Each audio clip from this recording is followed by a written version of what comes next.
Okay, the leg press, right?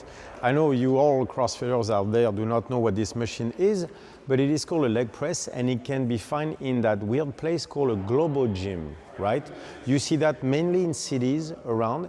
There's a parking lot with a big structure and people training inside in weird exercises you've never seen before.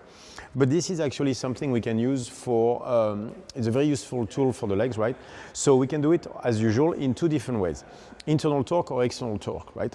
So in that particular case, we use it to develop the VMO, so internal torque, and it's a very good tool for that.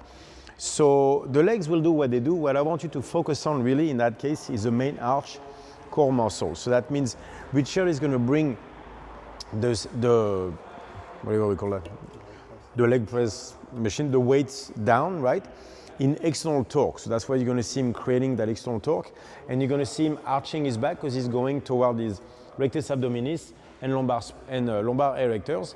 And on the way up, he's going to shift to his external obliques in order to go into internal torque to press up. That will allow him to load mostly those big muscle right here called a VMO, right?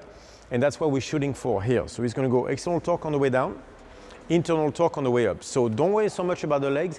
What matters, what I want is to focus him on the core, which means on the way down it's going to be in there and then push through his external obliques. External torque, internal torque, external torque, internal torque. So you'll see the knees coming toward the inside on the way up. That's exactly what I want because I want him to push through the main arch, through the external obliques. So I actually only want him to focus on pushing here on the way up. The legs will do what they do. What truly matters is I want to see you push through the external obliques, right? That's for the internal torque version.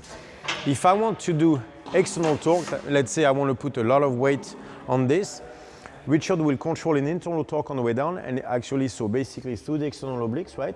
And this time he's going to create external torque on the way up very explosively going toward his spine. I'm going to keep him in a low range on this one, maybe 6 to 8 reps max because we're looking for max explosion. Internal torque on the way down, external torque on the way up. Just as the one before, I don't want you to focus on the legs.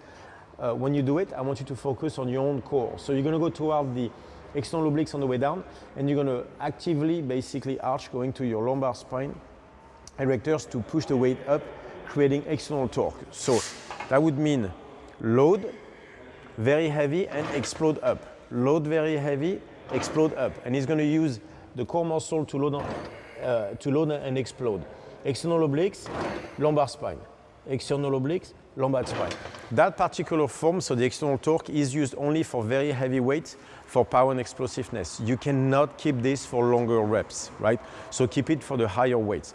The internal torque is going to be for the flow.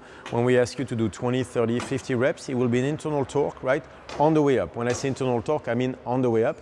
Obviously, external torque on the way down, internal torque on the way up in a case, or when we go very heavy and we talk about external torque, it means external torque on the way up. In that case, internal torque on the way down. Perfect. That is an excellent exercise, and I recommend all of you that have either VMO, weakness, imbalance, or deficiency to hit it. For me, it's been always a very, very good tool. Thank you.